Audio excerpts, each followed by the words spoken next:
Alright, testing 1, 2, 3, testing 1, 2, 3. The mic is hot.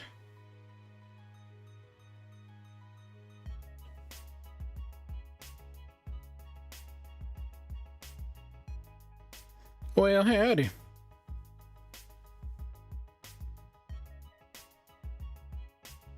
How's everybody doing?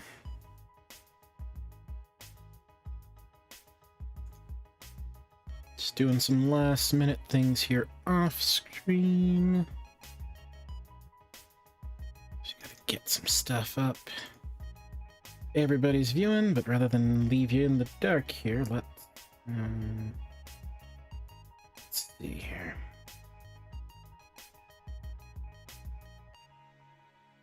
Yeah, we'll leave you there. How about that? We'll leave you in the solar system. Whee!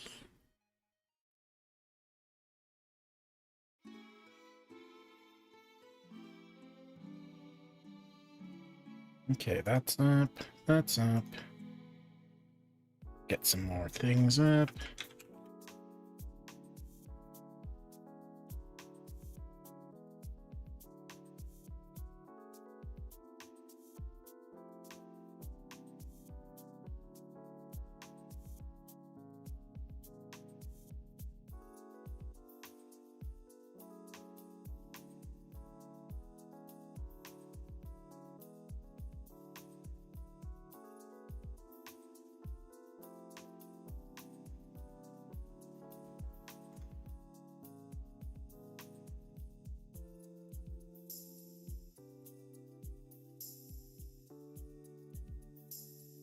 I hope you are having a great day wherever you are. Again, we're just about to start here in just a second.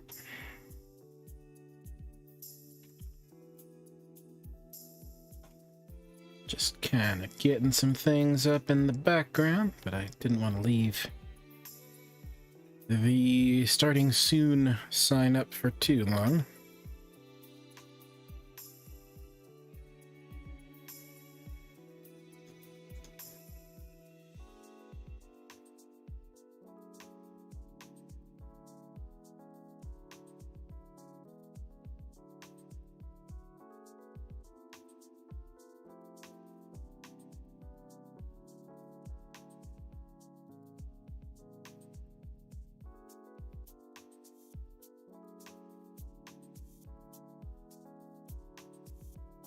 All right, let's go ahead and get started. Started.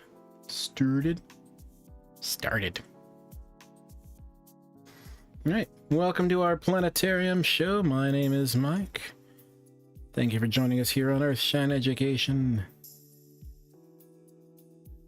If you're new to the channel, please be sure to like and subscribe. You can find us on Facebook, on Twitch, or over on the YouTube. We do live stream to all three at the same time. So please pick your favorite outlet and watch wherever you'd like. I have a feeling I need one more screen to be able to follow all the stuff on the back end, but 2 screens is going to have to work for now.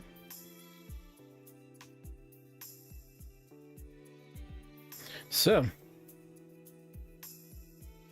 how y'all doing today?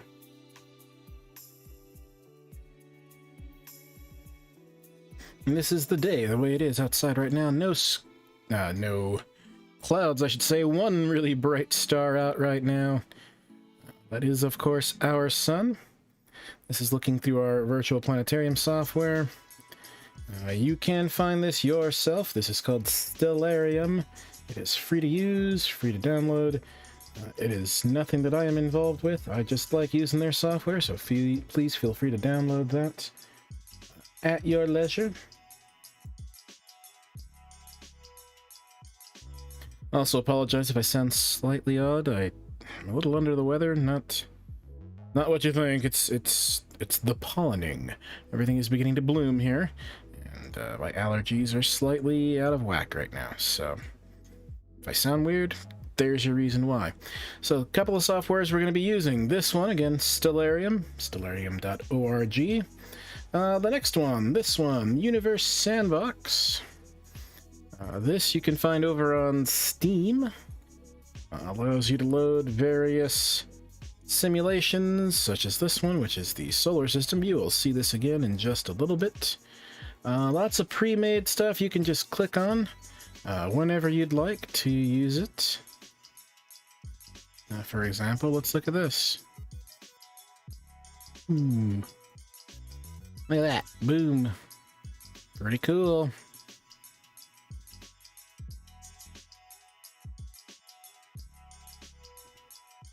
Cool simulations.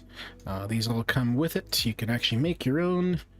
We will actually be using the blank space like this a little bit later when we talk about stars.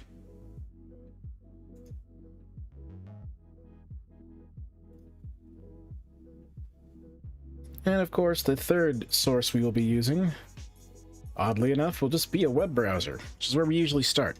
We always start off with astronomy picture of the day. This is something I always encourage you to take a look at, just because it's got something cool every day. It's been around since 1995.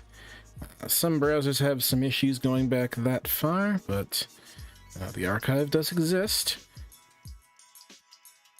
Let's look at the last few days. Today is the 7th of April, but we're going to take a look at the 6th because, well, it's been a couple days, right? We started off on Monday with this beautiful image of the Veil Nebula. Close-up of the Veil Nebula. Then that gets followed up by this. If you don't know what you're looking at, there's always a description down below. So this is the title right here. Anybody that owns the image and credits go there. And then, of course, an explanation of what you're looking at. Some of them have labels. All you gotta do is mouse over them and the labels will pop up. Some of them you can click on and they will get bigger like this. Always helpful. And some of them will be videos or animations. So every day something new. Again, astronomy picture of the day, not affiliated with it, just really like what they do. This is looking southeast towards the Pleiades, the Seven Sisters, Subaru. We will look at where they are in the sky in just a little bit. But you can see two very bright, well, a very bright grouping of stars, I should say, on the right-hand side of our screen. And kind of off to the left of this tree here is a bright red-colored star. Now, that's not really a star. Stars twinkle, planets don't twinkle. And we can't really tell in this image because it's a static image. But that image on the left, the object on the left, I should say, this is Mars. Because the description said so. But that is where Mars was. And it's a really, really cool photo. Happens to be yesterday's astronomy picture of the day photo, so there we go. Now on to today's photo. This is Threads of NGC 1947. Now NGC, that is a catalog of objects in the sky, so some galaxies will have the NGC catalog number up front. It's not a fun way of naming it, but it is a way of cataloging what's going on. There we go. So there's a beautiful picture of actually multiple galaxies. Now, you might not be able to see it. Let's talk about it. So a galaxy is a collection of stars, gas, and dust, and leftover remnants of deceased stars. Some of them are in what we call elliptical shapes. Some of them are irregular. It's just kind of a jumble of stuff. And then there are some that are in what are called spiral galaxies. When you look at them on the edge, you get something more like this. But there's more than just this particular galaxy you'll notice right here. You notice a lot of stars. Now, the stars, these are in our own galaxy, the Milky Way. A star is a ball of gas and dust, gas and plasma, I should say. And they make these little cross-hatchings through them because of the way the Hubble, in this case, works. There's one kind of off-camera there. But as we zoom in, you notice there's other galaxies in the background. There's one there, there's one here. There's another spiral galaxy here. Galaxy there, galaxy there, galaxy there. There's lots of galaxies out there. Galaxies with millions of stars. Likely trillions of planets, and they're all over the place. So that's today's astronomy picture of the day. Take a look at your leisure. Anytime, day or night. Oh, sorry, that's a little bit small. Let's zoom in a little bit. There we go. Now, let's get back to our regularly scheduled program, which is us having some time in the planetarium, which is right here. For background, I spent 7 years in a planetarium, 2 years in a classroom teaching, just under 10 years of astronomy education under my belt, so please feel free to stop and ask me questions. I'm more than happy to do it. I'm not here to do this at like graduate level 400 plus astrophysics level. I want this to be in depth, yet basic enough that anybody can just pop into stream and learn a little bit about the stars, learn a little bit about where they are, and learn a little bit about themselves. I'm also real big on kind of getting everybody to relax a little bit. The world's really stressful right now, and, you know, work or lack of work, whatever it happens to be for you. So please make sure you have a snack before you start. I myself have a protein shake. And some water to, you know, help wash the protein shake down afterwards. Have some water, have a drink, have a snack. Take a couple of deep breaths. Just breathe in. Stay hydrated. Let's talk about astronomy, shall we? So here we are looking at the sky the way it looks outside right now from where I am broadcasting from, my studio in Rio Rancho, New Mexico. Beautiful Rio Rancho, New Mexico. And what we have here is the sun hanging out in the sky. Now, you don't want to stare at the sun, obviously. The sun is a star that happens to be in the middle of our solar system. Long ago, people thought the Earth was the middle of everything, and the sun, the moon, and all the planets and all the stars orbited around us. That is not true. We are in orbit around this object. Now, we're going to do something in the planetarium you cannot do in real life without proper filters, which is zoom in and look at the sun. This is what the planetarium software has as an example of the sun. It's not completely accurate. There's some sunspots near the North and South Pole. They're rare in that location, but I digress. This is a look at the sun. What you see on the surface are sunspots, and that'll be the next thing we're talking about. We're going to talk about the sun first. The sun, it's a ball of plasma, heated up in its core. It's fusing hydrogen into helium gas. That is nuclear energy, nuclear fusion as it is called, because you're taking one small element and merging it together with another one to make a bigger element, and when that happens, energy is released. That energy bounces around the inside like an onion. The sun has layers. There's a core and then a bunch of different layers till you get towards the surface, and then out from the surface you get towards what's called the corona, out away from the sun. Now, it's never good to stare at the sun. Obviously, you're going to hurt your eyes if you do that, especially if you have a telescope. That's even worse for your eyes. But what you can do is you can take a look at the Solar and Heliospheric Observatory. This is a satellite in space, SOHO as it is called, and it is actually looking at the sun. These are updated all the time, because again, there is no night or day when you're actually closer to the sun and you're always staring at it.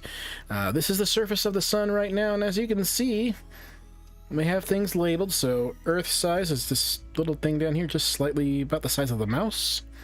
And then Jupiter size, you can see 10 times the size of the Earth. And so you don't really see any activity on the sun right now. Kind of unfortunate. But this isn't what we call visible light. There's going to be lots of topics we cover in this show. We're going to talk really quickly about the spectrum of light. When you talk about the rainbow, red, orange, yellow, green, blue, indigo, and violet, those are the things that our eyes can see. There are wavelengths of light that are below what we can see, so infrared and radio waves. And then there's stuff above what we can see. Actually, microwaves are below what we can see as well. And there's stuff that we can see, we can't see, the stuff that's above what we can see. So you have ultraviolet light, you have X-rays, and then gamma rays, which are the most, powerful forms of light. SOHO has a couple of different instruments on board to look at the sun in various spectra, so you see different things going on. You see little magnetic disturbances along the surface. These are the areas where the magnetic field of the sun are being twisted up. Here we go. There's a magnetogram showing those same exact things. These are areas that are likely where sunspots could form because they are highly magnetic. Electricity and magnetism, E and M, are important things, especially when you talk about the sun. Let's take a look at this. Here we are looking at ultraviolet lights. You see again activity near those exact same areas where there are sunspot potential forming regions right here and right here. Let's take a look at this. And this is kind of the beautiful thing, is that this is always different. Every day the sun's going to look different because it is a dynamic object. You see again the areas that I've been pointing out right here and right there. Not sure why the image keels over to the left there, but that is what it does. It's the way it's programmed, I guess. And here again you see the magnetic field lines pulling material up from the surface of the sun. This is actually what we call more of a hydrogen alpha look at it. Now, hydrogen alpha is the basic excitation level of hydrogen. It's the first level of excitement for the hydrogen atom, and you get this beautiful reddish color. And what we see here, well, right along the edge, you see what are called solar flares. These are small little flares popping up from the surface of the sun, material kind of being thrown out into space and then usually pulled right back down. You can see them right over here. Sometimes you get these little things called filaments, which are just kind of like streaks pointing straight up or straight off the side. Then you get these big hooks, which are the flares themselves. And then there's huge explosions.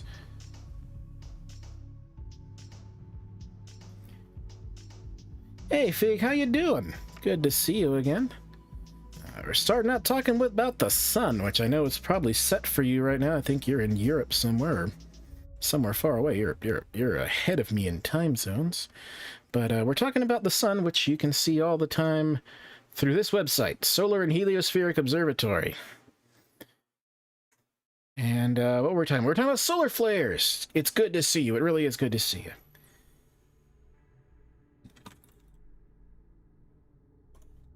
Solar flares are these huge. It's 10 p.m. for you, so where are you? That's only 1:15 or so for me. Or 1300 if you go by the military clock. This image here is actually of the sun, but there's a filter over it. That's what this circle is. So the white circle represents where the sun itself is. You're in Lithuania. Oh wow, you are very far away. Well, it is good to have you here. Turns out my wife, her great-grandparents, I believe, they are not from Lithuania, but they are from not too far from there. They are from Croatia.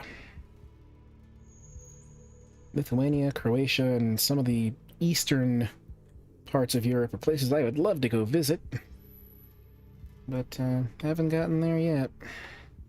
Hopefully one day when I'm a famous internet astronomer, I'll be able to actually travel around again, and we'll actually do some stuff in other countries. Hopefully, when things finally reopen here in the United States, I'll be able to go and do some video and stuff at least the Very Large Array, which is a huge radio observatory here in New Mexico. GMT plus 3. Yep, that's a good ways away. Well, hopefully I'll be able to teach you a couple things so that when you go outside before you go to bed, you'll be able to see the sky. Now, I don't know how clear your sky is, but let's see if we can teach you a little bit about it. One last look at the sun here real fast. This is a kind of a zoomed out view. The sun itself is the white circle, the dark circle, and this arm up here blocking out the sun. That is actually a planet right here. It's the planet Venus. And you see again these huge jets shooting out of the sun. Those are coronal mass ejections. When those come towards us, that's never a good sign. because they can cause the northern lights or the southern lights, the auroras, here on the Earth. You know what? Since you're here, you said you're in Lithuania. Whoops, that's not what I wanted to do. Let's go back to our other software. Now, I don't want to dox you or anything like that. I just want to know where in Lithuania. What's a big nearby city? Let's see if this planetarium software has your town or city in it. So we can take a look at your sky, and then we'll come back to my sky. It's going to be the same sky. But I'm just kind of curious as to what things look like from where you are. Might be a slightly different angle. It's got a couple of cities in Lithuania. That's good. Kaunas. There we go. Look at that. So if you were to go and download this, again, this is called stellarium.org. Just go to stellarium.org and you can get this software. So this is the angle that you have of the sky. This is actually your sky right now. Outside, 10:22 p.m. This is it. If you were to waltz outside of your home right now, this is how your sky would look right now. Orion hanging out really close to the horizon in the western sky. Virgo rising up. I'm curious, how high up is the North Star? Oh, the North Star's really high up, isn't it? Yeah, it's a slightly different angle than I have here, so that's actually really cool to see. So, as you may have heard in the last show, I usually start talking about how to find your way around the sky, but since we're in this part, since we're moving around, we're looking at your Lithuanian version of the sky, which is slightly different than mine in the sense of you are at a different latitude than where I live. When you want to find the North Star, you want to try to find this grouping right up here. This is the Big Dipper. There are 4 stars making up a tail. And 3 stars making up a tail and 4 stars making up this cup.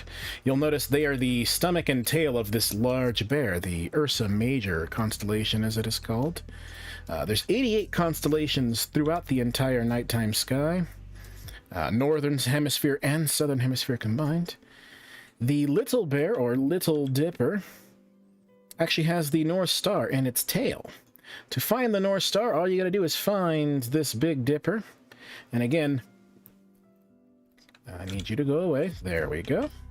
You find the 3 tail stars. The Big Dipper's right above the horizon, almost straight north. These last 2 stars, we call them the pointer stars. They will point you straight to Polaris, the point in the same direction that the cup is open. Okay? So if you imagine this is a cup, the cup is pouring out water. Go in the same direction and you will find the Polaris, the North Star, Pole Star, Lode Star, whatever you want to call it. It's right there. Now, depending on where you are, that star is higher or lower from the horizon. Using our little measuring device here, it says 55 degrees above the horizon. Now, the sky itself, from horizon to horizon, is 180 degrees. Good measurements. If you look at your hand, if you hold your arm all the way out and then stare at your finger, your index finger, that's about a ½ degree. The width of your palm, that's about 5 degrees.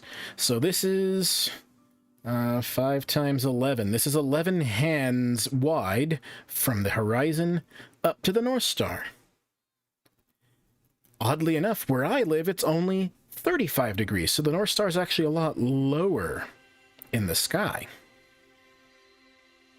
So that's really cool to see.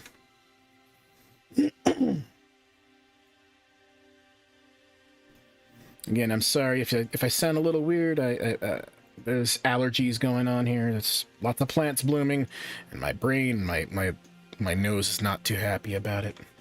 The other way of finding the North Star is to use Cassiopeia, the queen, the very vain queen who angered the gods and the sea nymphs and things of that nature. They attached her to her throne and put her up in the sky. You see her here staring at herself in a mirror. She is made of, again, 2 triangles. One is equal-sided, one is kind of squished. If you can find those triangles, you can actually connect them. Pick either one, draw a line through the middle, and you will again find the North Star. Cassiopeia and the Big Dipper, and Ursa Major, I should say, they are opposite each other in the sky. So you will always be able to find the North Star as long as you can see one of these constellations, Ursa Major or Cassiopeia.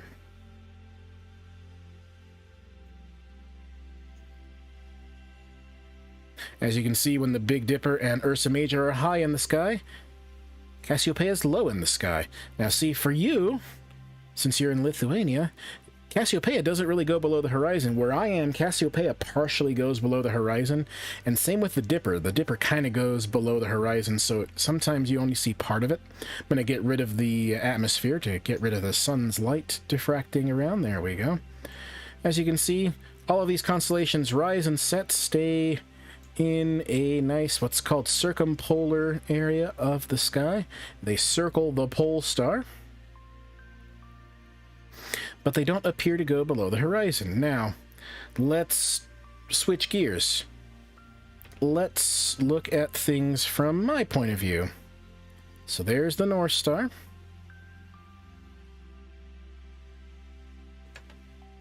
Let's pause it. Maybe. There we go. Let's change location. Let's return to default, which is here, where I live. And we see right away, number one, the times are all wonky. Number two, oops, we'll draw that line out. Yep, it's only 35.3 degrees for us. So for us, you see the Big Dipper kind of starts getting really, really low, and it actually kind of dips below the horizon. And Cassiopeia will do the same thing. So it all depends on where you live. It's actually a good thing. I'm glad you showed up here. So where I live in the United States of America, where we don't care about our own people sometimes. But where I live is in a state called New Mexico. And if you don't know where that is, let's take a look at a map. Let's get rid of this. Let's get rid of that. Boom, here we go. Again, I love the fact I can just bring up a web browser whenever I need to. So here we are looking at the world. You are way over here. Come on. As you can see, you are on this side of the world. I am on this side of the world. In particular, in the desert region down here. So this is called the Four Corners. It's Colorado, Utah, New Mexico, and Arizona. 4 states that connect equally right there. Just south of us, there's a place called White Sands, where literally all this sand is gypsum. The entire desert is white. The Very Large Array is a radio telescope. It is also south of here. Is it on this map? VLA rest site. There we go. So here's the Very Large Array. You can't really see it. There we go. They don't have it in here. That's okay. You'd be surprised. There are people in our United States that don't actually know that this is a state. Most people assume that somehow Texas and Arizona are connected and this New Mexico doesn't exist. So I don't mind telling you this, but I live in this little region up here. This is a city called Rio Rancho. We are a suburb of Albuquerque. Most of this state, probably most famous for its green chili, which is a vegetable that grows here. Really, really spicy. And if you've ever seen Breaking Bad, Breaking Bad was filmed in and around our state. So it's actually, even though it was about drug dealing and things like that, we're actually pretty proud of it here because it highlighted a lot of things and employed a lot of people when they were here. But yeah, so we're a good ways away. Maybe one day I'll be out there and we can all hang out. You never know. Let's come back to our stellarium. We gotta reset everything though. because I don't know what time it's at or even what day it is. Let's get the atmosphere back up. There we go. Again, feel free to stop me at any point, ask questions. That is why we are here. There we go. And again, I'm sorry if I clear my throat now and then. Just a little sneezy with all the plants blooming outside. Now, if you do go outside in the daytime tomorrow, you will see the moon in the sky, just like I have the moon in the sky right now. The moon is what is in a waning phase, looking something like this. Whenever the bright side is on the right side of the moon, we call it a waxing moon. Whenever the bright side is on the left side, you call it a waning moon. So we are entering into a waning crescent phase, which means the moon rises just before the sun does. You see it in the early morning, and it's out all day with the sun. And in just a few days, let's actually simulate that.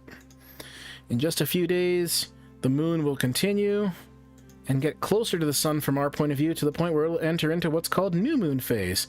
It means it's out with the sun, all the lights bouncing off the backside of the moon. The dark side does not truly exist because, well, it gets all the sunlight during that new moon phase. To look at it in 3 dimensions, let's switch to Universe Sandbox. Let's get us a moon and Earth. There we go. There's our Earth. Now again, Earth, when you look at it from space, you don't really see civilization. You don't see roads very well. You don't see a lot of things. You just see land. Lots of land and lots of water. But when you look at the Earth at night, things are very different. This is what we call light pollution. So like in Tokyo, for example, there's Tokyo. Beijing. Actually, Shanghai, Beijing. I did that backwards. Beijing's up higher. There's Cairo. Let's pause it there. As you can see, Eastern Europe. Some pockets that are pretty dark, so hopefully you are in one of those. You can see Moscow very, very well. Madrid, Paris, London, Roma, Constantinople / Istanbul. Anyway, this is called Earth at Night. It's light pollution. Places where it's dark is where you want to be, because there's no unnatural light. This is where at night it's very, very dark and you can see the sky much clearer. As you can see where I live, it's pretty dark out here, so not such a bad place to be to see the sky.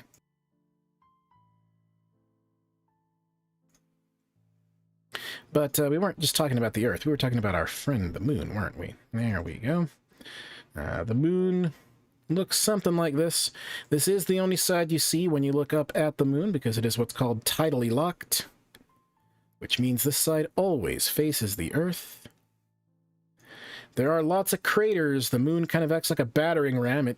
Anything that could have hit the Earth instead hit the moon. So the moon's cracked up surface is a sign of it showing that it loves us. It took care of us.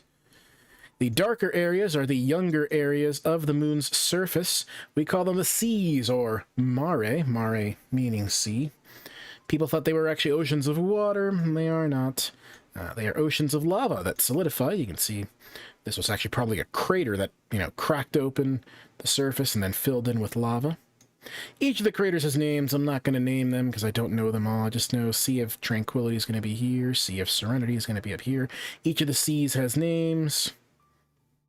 The moon's probably one of the most observed objects in all of modern history because, well, it doesn't matter where you live. When you look up at the sky, most of the time you're going to be able to see the moon unless it's a new moon phase.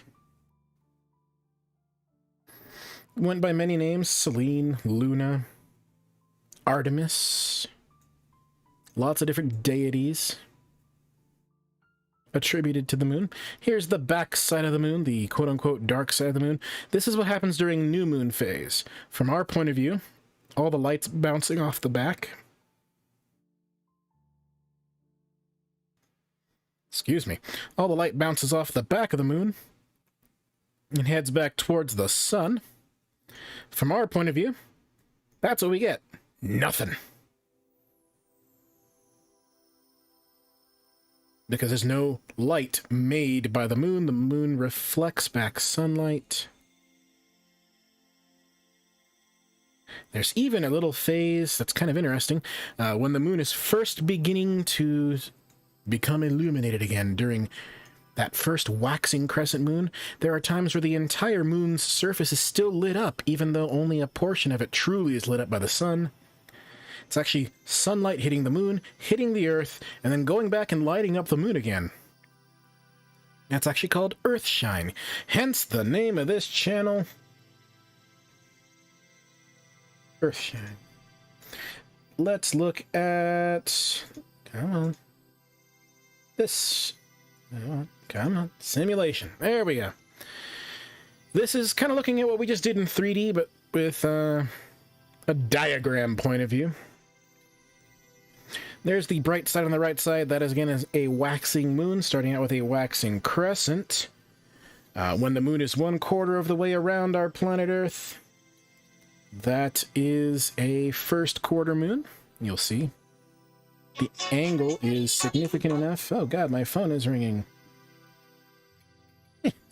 We're live.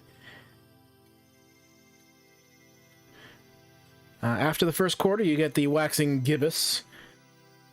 It's not a full moon, it's not a crescent moon, it's kind of an in-between phase. The pink marker just kind of shows you the middle of the moon. And then you get, again, what's called a full moon, stopping right there, give or take. Full moon rises at the same time the sun sets. That's not going to happen this month until the 28th, so we got a couple of weeks. New moon is going to be in just a few days. After the full moon, the cycle goes in reverse. You get the waning gibbous, then the waning crescent.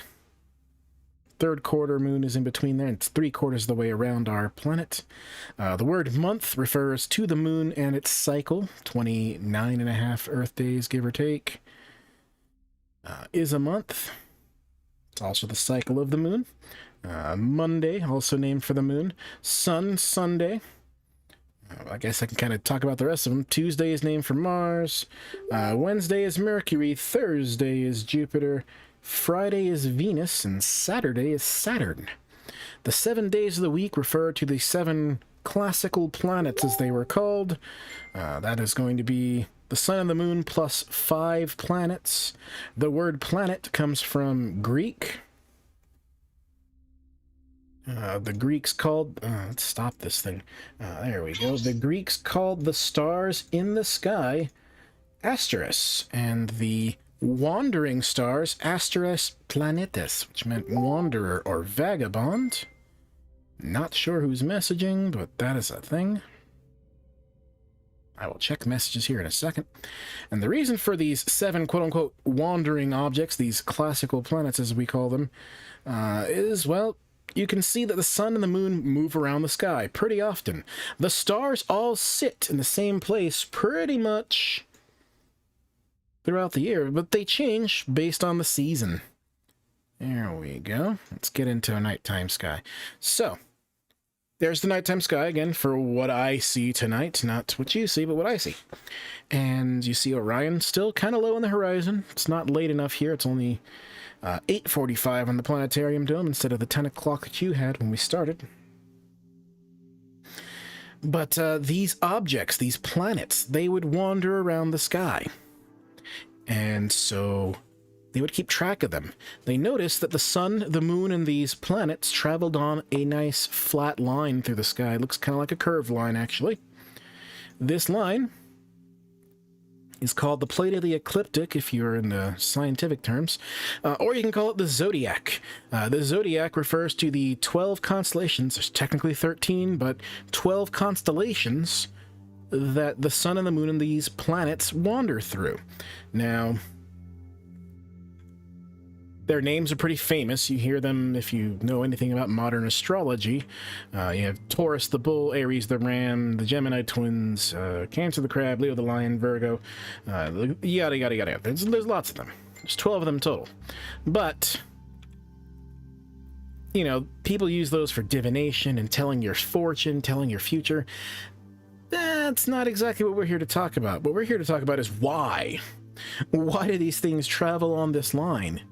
That wasn't anything that was really understood. Long ago, astronomy, which is a study of the stars and the way things move, and astrology, which is, again, trying to predict people's futures and tell your fortune and things like that, they were one and the same. Astronomers kind of were responsible with knowing all that stuff in ancient times. In modern times, they are very, very different fields of study. To see the solar system, we must go back to this and then load our solar system up. You'll see all the planets of our solar system are on a nice flattened out plane. This is the plane of the ecliptic, or the zodiac, as we call it. As you see, the sun once again sitting right smack dab in the middle of the solar system. All the planets appear to be kind of on its equator. Now, not all of them do that. As we get out further and further, you see some of these outer worlds. These are mostly what are called trans-Neptunian objects. Pluto, Quaoar, Sedna. These are all objects at the edge of the solar system, and they are very, very erratic. But all the major planets of our solar system, Mercury, Venus, Earth, Mars, Jupiter, Saturn, Uranus, and Neptune, all basically sit on this flattened out plane. Now, of those planets, the only ones you can see without a telescope are Mercury, Venus, Mars, Jupiter, and Saturn. Hence why those are 5 of the total 7 classical planets. Now, the first 4 planets we call terrestrial because they're Earth-like. Terra, of course, meaning the Earth. Mercury is a small rocky world. There is no atmosphere around Mercury. So its heat is very, very, well, not fun, depending on which side you're on. You're talking a couple hundred degrees Celsius above zero on the side facing the sun, and a couple hundred degrees below zero on the side facing away from the sun. So you don't want to stand half and half along the edge. Mercury is really hard to see because it's so close to the sun. It's only up in the sky just for a few weeks, and then it goes back below the horizon from our point of view.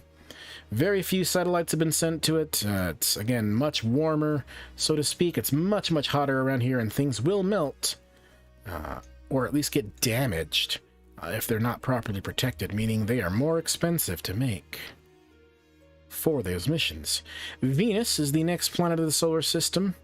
A lot of people like to call it Earth's evil twin, because it is about the size of the Earth.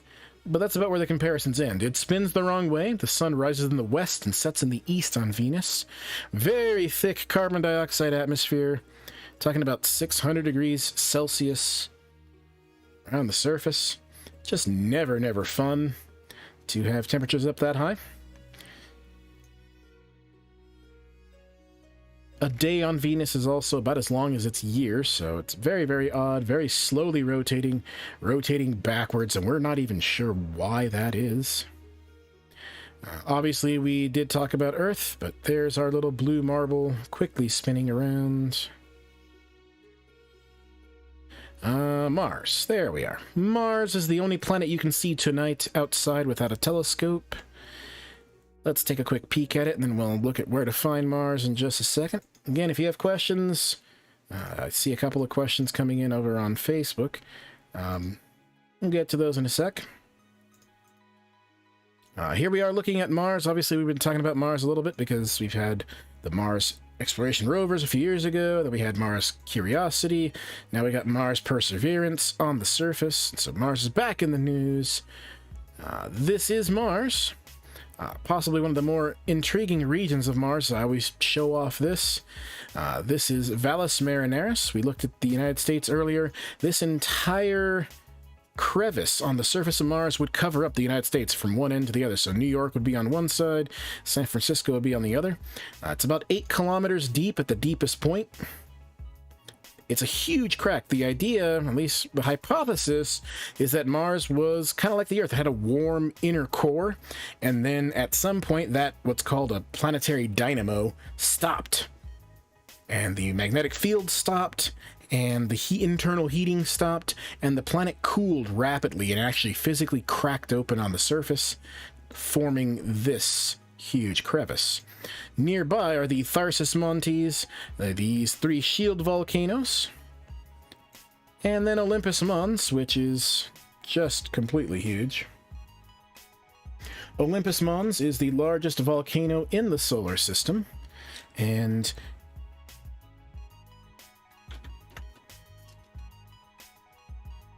it is, let's double check this, 40 kilometers tall.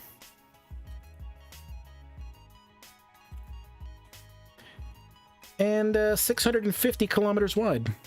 Just wanted to make sure I got those numbers properly converted there. So, 600 kilometers wide. This thing's huge. It's as big as my whole state, oddly enough. Once you pass Mars, there is a region called the asteroid belt. Now, asteroids come in different shapes and sizes. I bet you wouldn't think an asteroid looks like this, but this is an asteroid. Some of them are named, and they are just kind of small, rocky worlds, little planetoids, basically, floating around in space. Now, again, not all of them are small, rocky worlds that are circular. Some of them, you can see this one's kind of bent in certain parts of it. Kind of like a big boulder. There's huge scratches on it. Also very interesting. Asteroids, again, come in different shapes and sizes. I'm trying to find one that looks like a potato, but I cannot guarantee that because this is live. You can spawn them. Yeah, you can. But it's more fun to try to find one. You would think I knew where they would be, right? But there's so many of them. That's the one we started at. Can we spawn an asteroid that looks like a potato?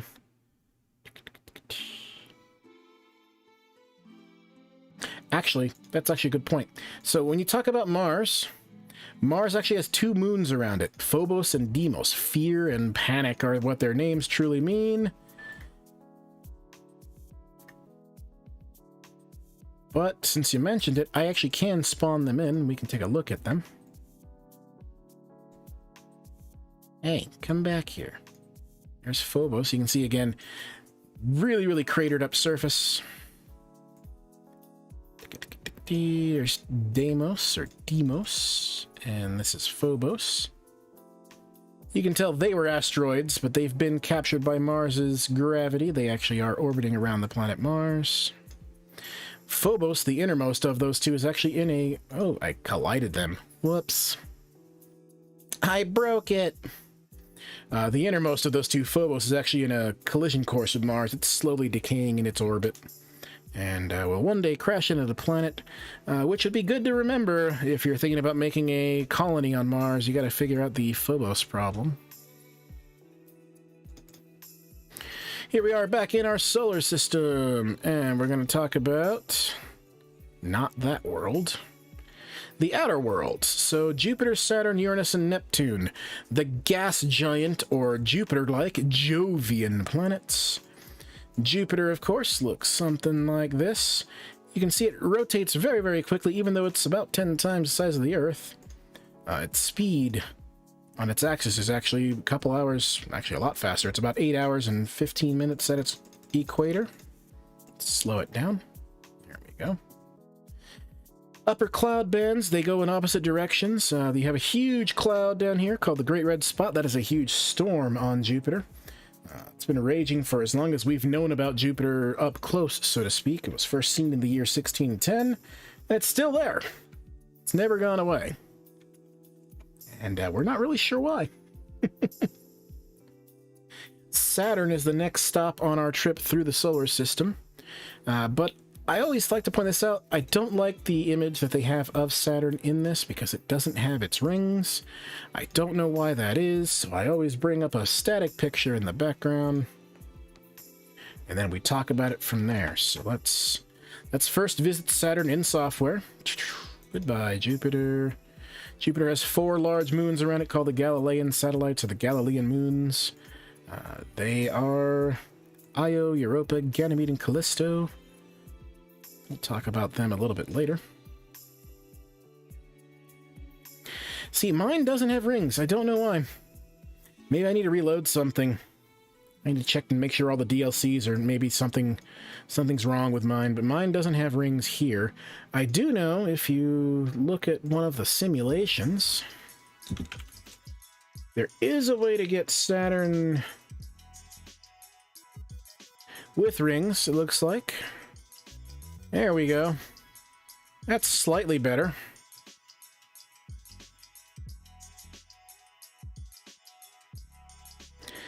So the rings of Saturn are actually made of small individual particles. Lots of particles, lots of ice floating around in these rings. There's actually moons inside of the rings. We call them the shepherd moons. They help guide the rings around. A static image of Saturn looks more like this. Saturn's largest moon is Titan. It's right down here on the bottom left. And again, you see some of these moons right around the edges. Enceladus is actually, I believe, this moon right back here. Enceladus is kind of like Europa of Jupiter, where it has a crust of ice, and under its surface is likely an ocean of liquid water, possibly salt water.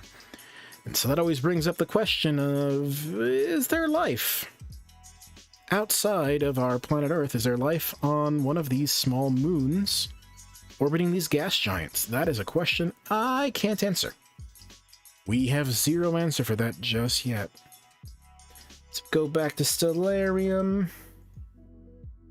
That's not the one, actually. Let's go back to here.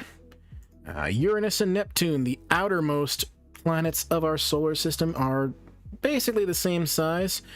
Uranus is slightly larger, and again, it's on its side. We don't understand why, but the North Pole of Uranus, instead of being up top, is on the side over here. The entire planet, its ring system, and its moons, they're all kicked over onto their side. We have zero clue why, and hopefully one day we'll have some sort of idea. One of the hypotheses that I've read is that possibly some sort of large object, maybe a black hole, something happened by the solar system, and Uranus happened to be on that side, and none of the other planets, maybe Venus was on that side too, and this object came by, and its gravity kicked over that planet and maybe slowed Venus down or reversed Venus's orbit. We're honestly not sure how this works, even to this day. Here's Neptune. Very much like Uranus, kind of nondescript, just a very distinct color. This one is blue, hence the sea god. Poseidon or Neptune as the name. There is a red, something that's similar to the red spot, but it's called the Great Dark Spot. On Neptune, and we're not really sure why. It kind of appears in the southern hemisphere, then it'll disappear and show up in the northern hemisphere. Uranus and Neptune honestly are not studied very much, and I don't know why.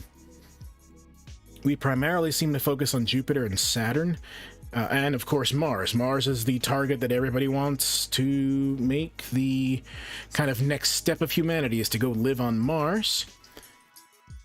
But we completely ignore the outer solar system, and that, one, is because it takes forever to get there and it's expensive to do it, and two, we just don't really know what's out there.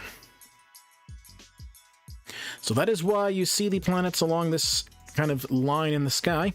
Mars, as you can see just off of that line right up here, it's in a constellation called Taurus the Bull. Mars looks something like this tonight. So you'll be able to see a bit of the Martian ice cap made of dry ice, carbon dioxide ice. There's no Tharsis Montes or Olympus Mons to see tonight, unfortunately. To find Mars, all you gotta do is find the face of Taurus the Bull. But how do we do that? Well, we find the constellation Orion. Orion is the 3 stars in the belt, and then 4 bright stars around it. It's possibly the easiest and most famous constellation in the winter sky. This guy right here. To find Taurus the Bull, draw a line through Orion's belt to the right. You find a bright V of stars. That is the Hyades. This is an open star cluster right in here. It looks like a big V. Behind it, you find another open star cluster, a little blue cluster called the Pleiades. The Seven Sisters, or Subaru. Remember we said we'd talk about them again? There they are. They are visible tonight. Mars was actually close by a few weeks back, but Mars has drifted up north. If you can find this V of stars, draw a line straight up from the V, You'll find Mars sitting right up there. Mars has drifted from being right below the Pleiades to where it is now, and it's going to keep drifting this way for a few more months. And so it's going to eventually drift this way towards the Gemini Twins, which is the next constellation we're going to find. To find the Gemini Twins, oh god. To find the Gemini Twins, find Orion.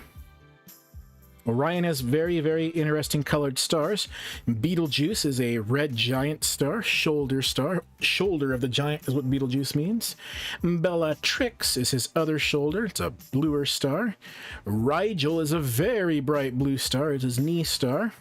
And then Saiph is his other knee star. It's the dimmer of the 4 outer stars of Orion. 3 stars in his belt: Alninak, Alnilam, Alnitak, and Mintaka. They are fairly bright, so the dimmest one is actually this knee star down here. Saiph is its name.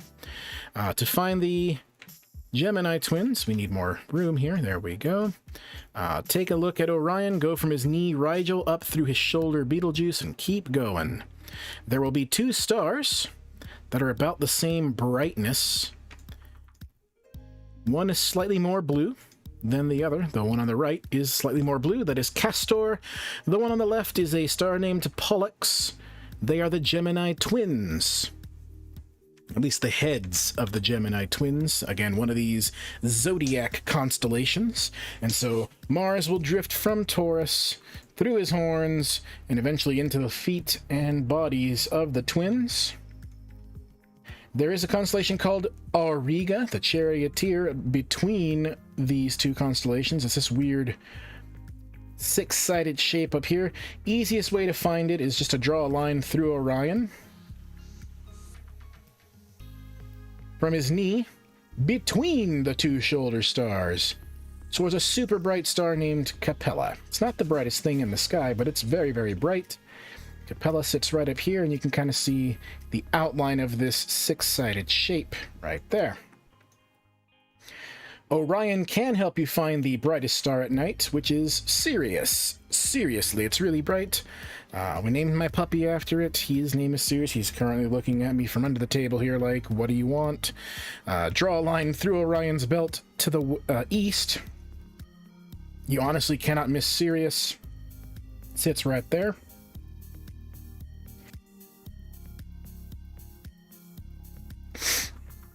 It is the brightest star in Canis Major, the big dog. Now, you do hear about this star even during the summer months, but not how you'd think. Because Sirius is so very bright, there is a time of the summer, at least, you know, in certain parts of the world, they call it the dog days of summer. Well, during the quote-unquote dog days of summer, the sun in its orbit is on this side of the sky. It sits either in Gemini or it sits in Cancer. Right below it is Sirius. And so the supposed dog days of summer are when the bright dog star is adding to the heat of the sun. That's usually going to be in July and August. Obviously, that's not how that works, but that's how people tried to figure out why it was so bloody hot during the summer. Now, these stars that we're talking about, you only see during the winter. In particular, this triangle of stars that we call the Winter Triangle. We have Sirius, the bottom star of the 3 triangle stars. Betelgeuse, the furthest to the west. And then Procyon.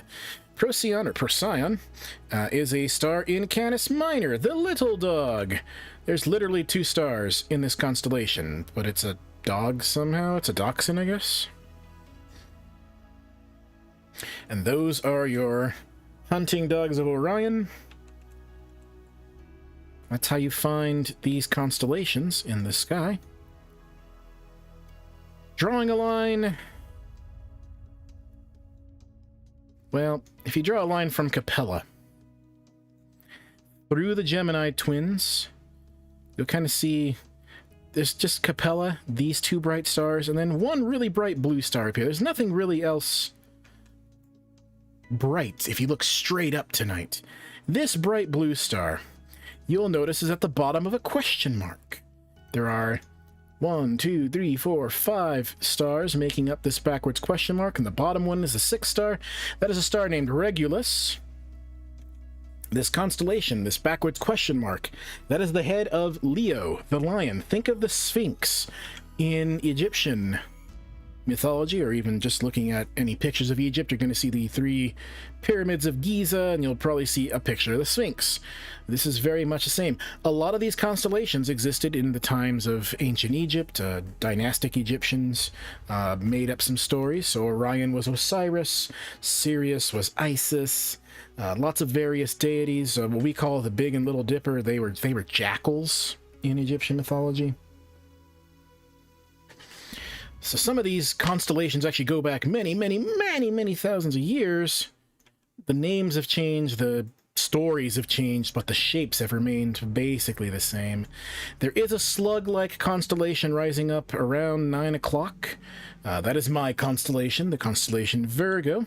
There's a bright star named Spica right down here that you can find. Now, there's another way to find Spica, and that goes back to finding the Big Dipper. Now, you're probably going, what?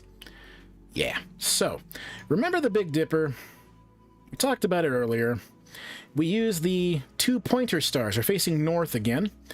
The 2 pointer stars to point to Polaris. Well, the tail points where we want to go right now. If you follow the arch of the tail, they will arc you to a bright golden-colored star. You will arc to Arcturus. That star right there is named Arcturus. It is in a constellation called Boötes, or Boötes, I've heard it pronounced that way. This is a different question. So all stars getting bigger and bigger? How fast are they getting bigger, or that depends on the star? It actually does depend on the star. Some stars will stay the same size for billions of years because of how much fuel they have. Their core... Let's actually take a look. Hold on. Let's get you a little chart to show you what I mean by that.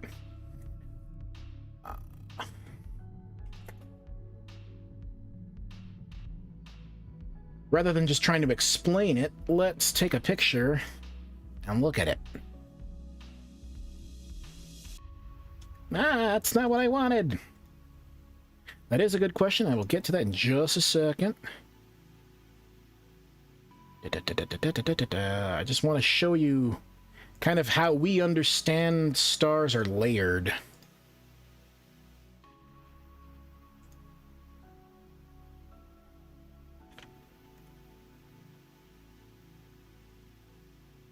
This is a slightly older star, but this is kind of what's going on. Let's get to our browser. Come on. There we go. So if you imagine this to be a star,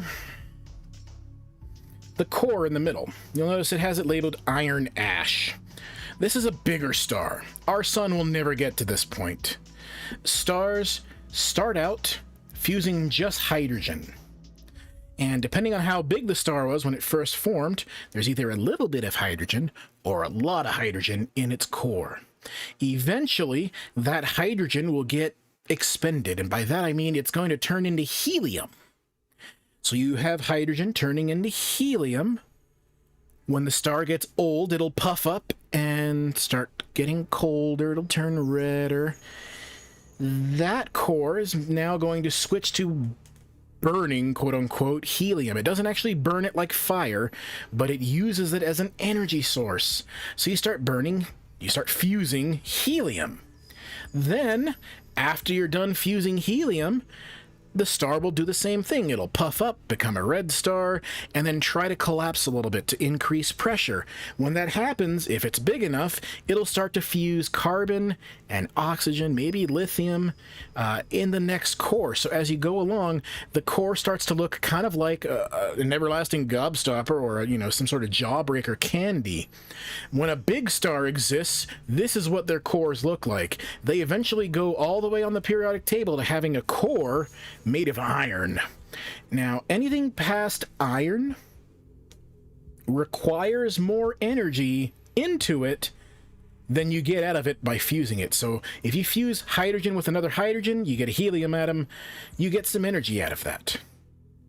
free energy bouncing around, and that causes other hydrogen to fuse into other hydrogen atoms, and that's the chain reaction that makes hydrogen fuse into helium. When you do with helium into carbon, you still get some energy, just not as much. When you do carbon into oxygen or oxygen into magnesium, you still get energy, just not as much. Every time, when you look on the periodic table, every time you move up, you get less and less energy back. Till you get to iron. After iron, you put in more energy than you get out. If you put in $1, you're only getting back 97 cents. And as that keeps going on, you start, running out of money, you start running out of fuel, you start running out of energy to keep the reaction going. The star itself starts to die. So if you get to iron, that's a bad thing if you're a star. But yeah, that's how star cores are. Let's see if I can find a bigger picture that we can talk about. We kind of talked about this. I think you popped in the last time when we were talking about stellar evolution. Again, what's called the HR diagram, this right here. Stars kind of fall in on this little list. Our star, the sun, is right here in the middle. It's considered to be #1 luminosity and average temperature. Everything to the right of it tends to be colder, so it's going to be redder color in visual spectrum. Anything to the left of it's going to be bluer, much hotter than the sun. So we're talking, just when you see a K, it's referring to Kelvin, just turn that into Celsius. They're basically the same. There's a slight difference, but they're basically the same. So the sun about 6,000 degrees Kelvin, or about 6,000 degrees Celsius. Stars can be anywhere but 30, 40,000 degrees Celsius up here, and only 2,000 or 3,000 degrees Celsius down here. When the sun or any other star starts to run out of fuel, it will start to cool off and it'll start to puff up.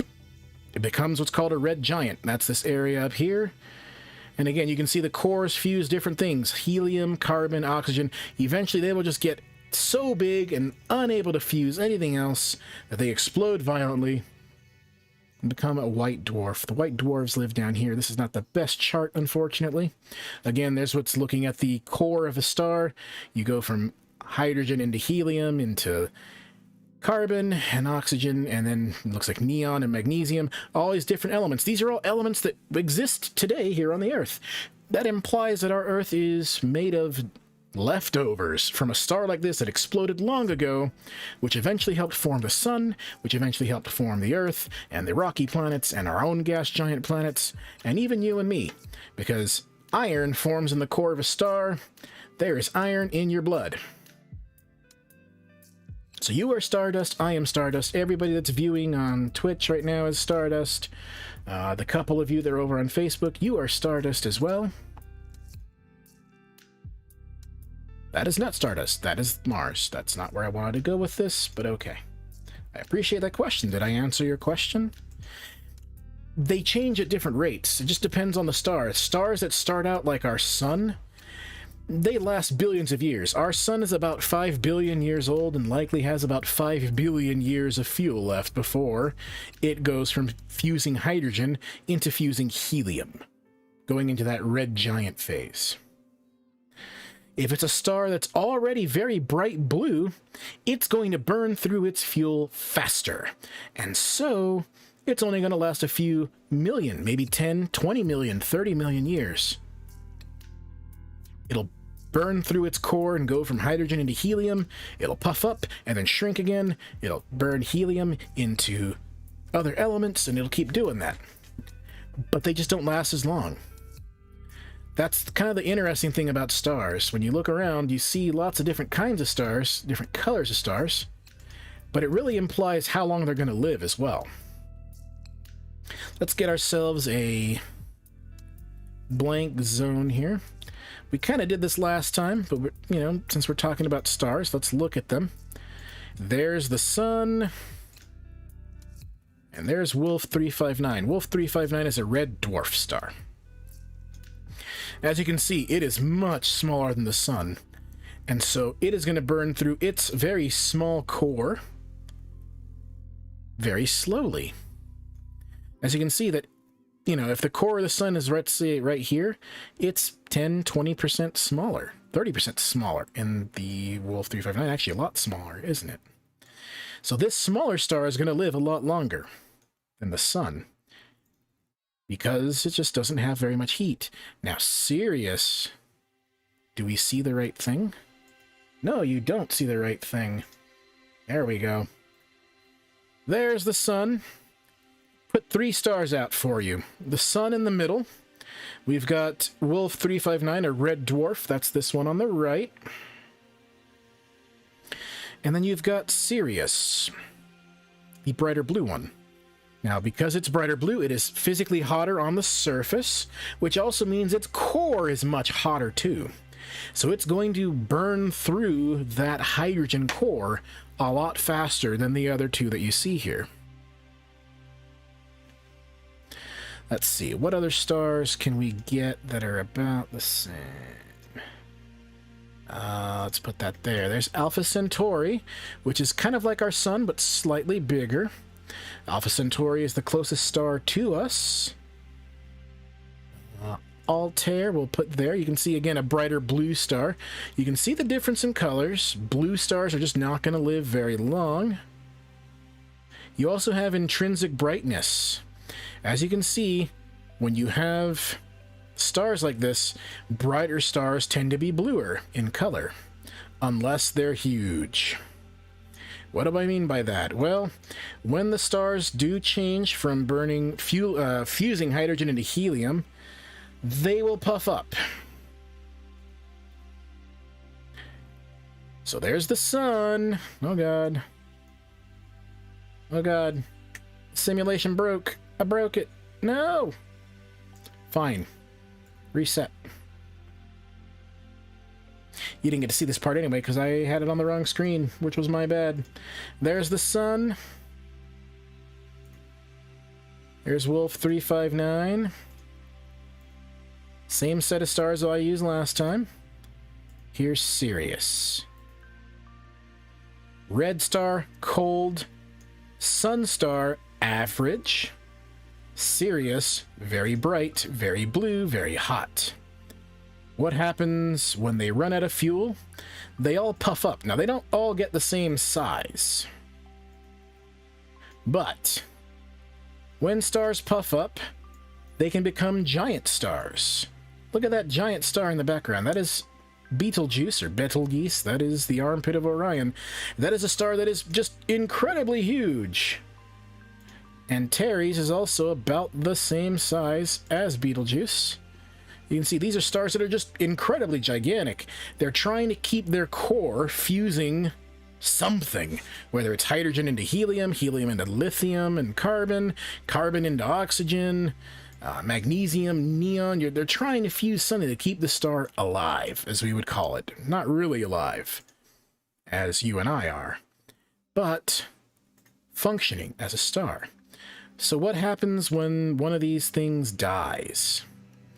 Well, what you end up with is what's called a white dwarf star. I thought I saw you. Hold on. There you are. What that's going to look like is something like this.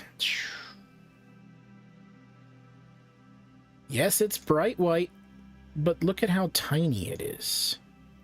Can't really tell from here, can you? Let's put the sun next to it.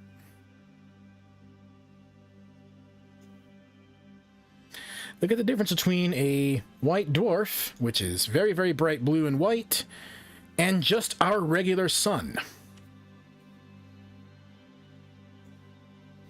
What you're looking at is literally the core of a star that has died, compared to a regular star. And that's kind of crazy. You're talking about a star, like our sun, giving up the outer layers of it, dying, and leaving behind a core that's not much bigger than the planet Earth. Super hot, still spinning.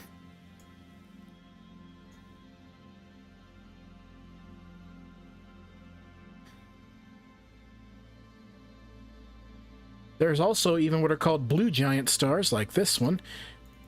Might be a star that's actually in a phase in between, we're not really sure. Lots of different stars getting studied.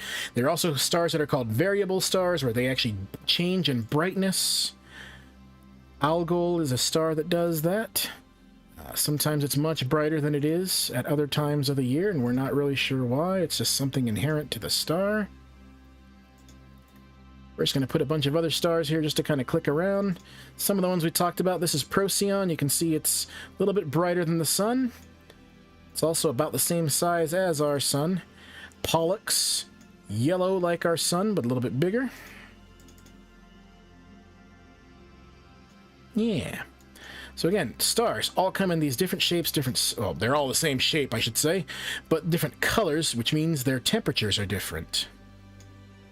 These are not where they are in reality. I'm just kind of putting them all in this blank space so that we can take a look at them all at the same time.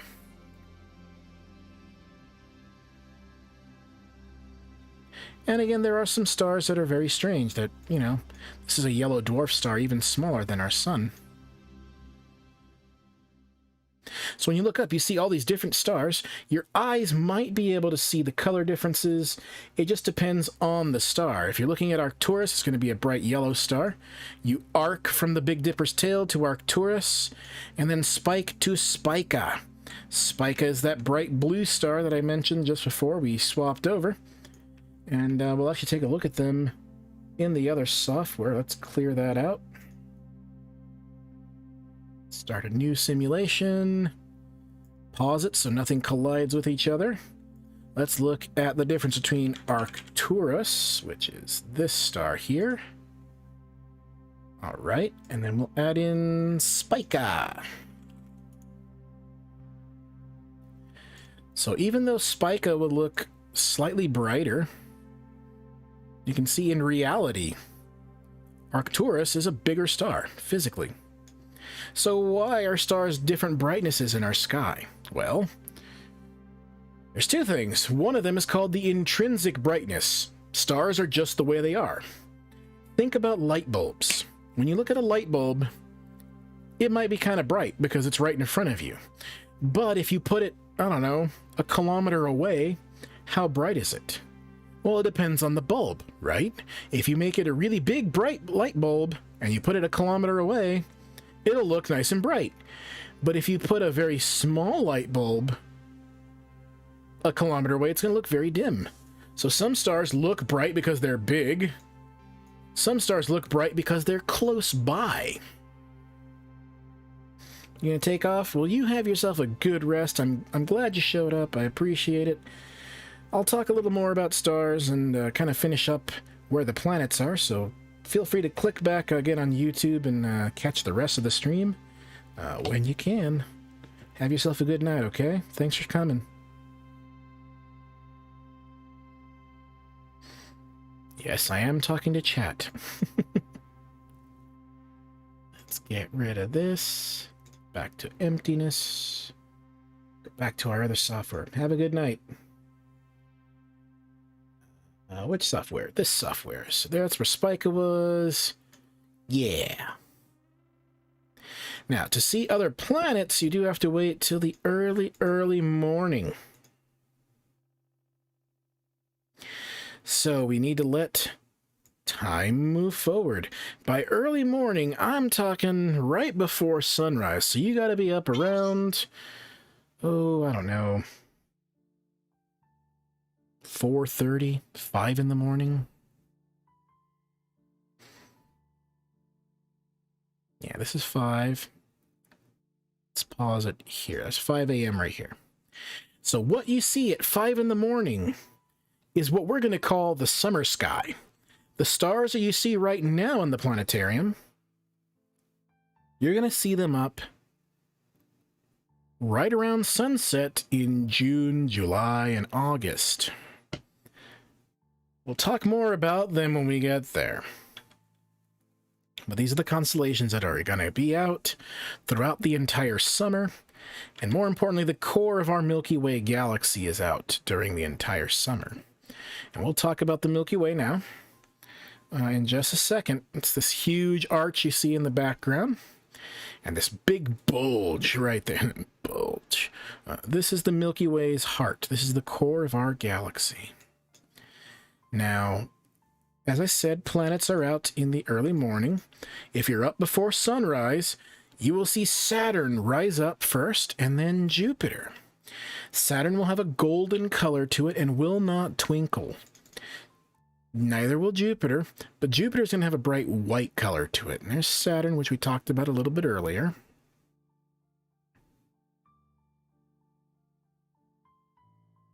And I mentioned Jupiter having its 4 Galilean moons. There they are. Callisto right back there. In order there, it's Io, Europa, Ganymede, and Callisto. Looks like Io is right back here. Europa's over here. Ganymede is the largest moon in the entire solar system. It's about the size of the planet Mercury. And then Callisto off to the right there. So that's what it's going to look like tomorrow morning. Now again, they're on that plane of the ecliptic.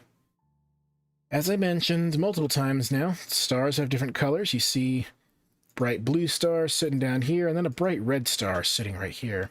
That red star is the heart of the Scorpion. That is Antares. Literally means anti-Aries. It looks just like Mars, but it's a star instead of a planet. It sits just to the right of the Milky Way core. This right here is the core of our galaxy. But what is a galaxy? What is it made of? Well, the galaxy is, again, stars, gas, and dust left around. Now, where did that gas and dust come from? Well, when stars get older, and they turn into these red giants, they can die in various ways. They can die in a planetary nebula. They can leave behind little clouds like this. What's another one that's out? M57, actually, that'll work. When a star like our sun dies, it's going to leave behind a kind of a circular cloud like this. That's what's called a planetary nebula. The white dwarf is left over. It's the core of the star, really, really hot, left over, spinning very fast in the core of this cloud.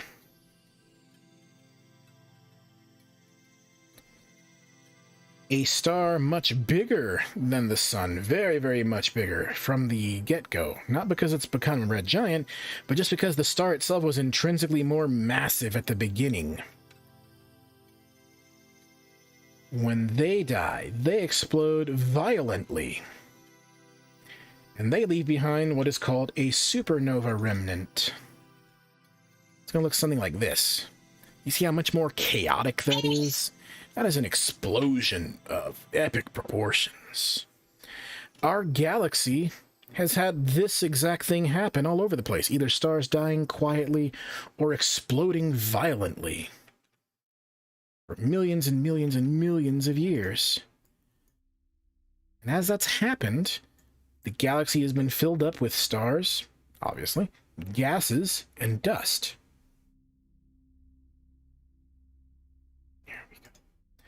So there's the Milky Way in the background, as we can see here. But why does it look like this? Well, to get an idea, we have to open up a different simulation. What we believe the Milky Way to be is what's called a spiral galaxy. So from a distance, from above or below, the Milky Way would likely look something like this. Spiral arms, bright blue stars along the edges. The core, the heart of the galaxy, being more orangey in color. But that's not what it looks like to us. Because we are in the outer arms of the galaxy. So from our point of view, it's going to look something like this. Which hypothetically means our entire solar system's on its side. And really only Uranus is right side up compared to the galaxy. That's very strange to think about. Now, when these objects die, when these stars die, they explode violently. You can see them across the Milky Way. They'll explode violently like this. The star will implode on itself, explode out a huge amount of gas and dust. And we can actually see supernovas like this in other galaxies. You'll have a picture of a galaxy, and then one day you'll see a big bright spot, and then another day that picture will show that that bright spot's gone. That means you know a star exploded. And these things will stretch out millions and millions of miles, thousands and thousands of light years.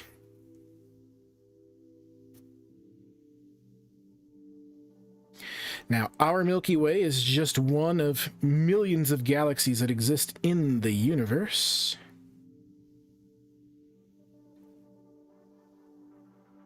Our Milky Way is actually part of something that's called the local group.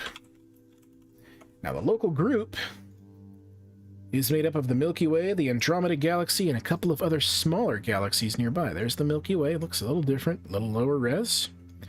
We've got the Magellanic Clouds down here. These are visible in the southern hemisphere, so if you're from Australia, or South Africa, or anywhere south of the equator, you can see the Magellanic Clouds in the sky on a good clear night. The Large Magellanic Cloud is actually slightly bigger, even though it's further away. There we go. These are remnants from a galaxy collision, likely with the Milky Way. Where's the Milky Way? There you are. Now, the Milky Way and another spiral galaxy orbit each other.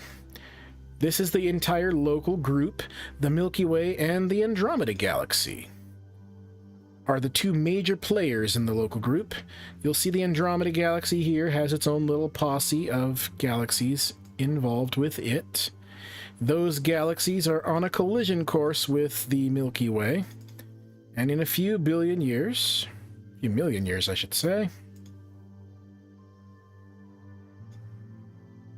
you will get a merger of these two galaxies. Andromeda on top.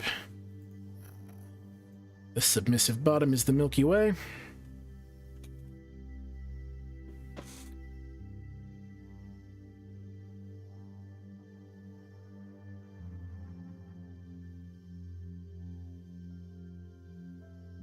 And slowly, they will merge together. Now, there is a chance, an outside chance, that some stars may collide with the other stars. That's not a high chance because there's a lot of distance between the stars, but there are chances of stars being chucked out. Look over here. You see stars being chucked out of this huge conglomeration out into space all by themselves. Rogue stars, rogue planets floating around.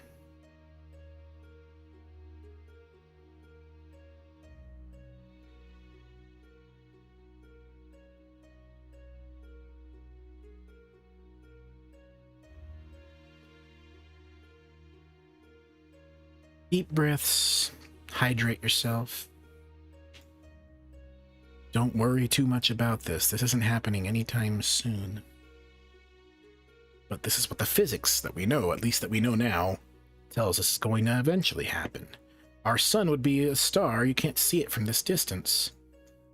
Maybe it gets chucked out. Maybe it ends up getting pulled in towards the cores of the galaxies. We're not sure. It's fascinating to think about.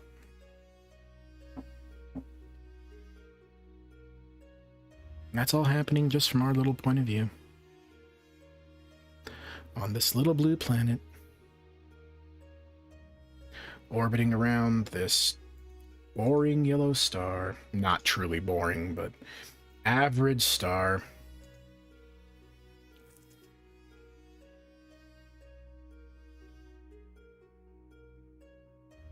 Trying to figure out everything we can just from one point of view. We don't have multiple points of view because we just live here on the Earth. If we had observation stations on other planets, we can kind of make some new science by just observing the sky and observing how things look a little different. We can probably detect how far away certain objects are with a little more accuracy. But in reality, if we really wanted to understand the universe better, we would need to be around other stars, because every star you see at night They're all different distances away. They may not look like it. They all look like they're just kind of a blanket of stars above you. But in 3 dimensions, they're all different distances away. So, for example, this says 8.6 light years. I clicked on Sirius. 8.6 light years away. So at the speed of light, you would have to travel for 8.6 years. So 8 years and 7 months, give or take. So you'd have to travel for, let's say you left in January, you'd get there 8 years in July. If you left today, you'd get there in 2029 in July. Actually, no. In December. My bad. We're in April now. But if you look at this star, Betelgeuse, it says 497.9 light years away. Let's just round it to 500. So if you left right now, you wouldn't get to Betelgeuse for 500 years.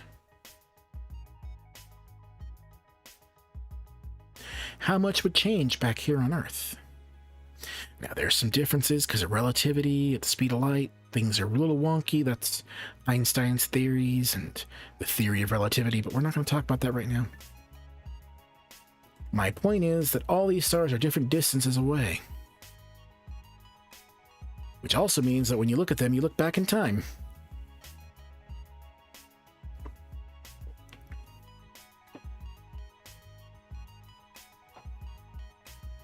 What may be a blue star now, by the time you were able to get to it, may have transitioned into being a red giant. We don't know.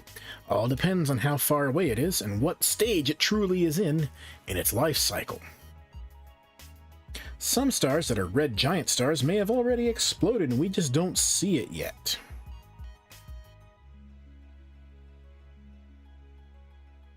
But it also means every time you go outside and I go outside and we look at the sky, we look back in time. We're time travelers.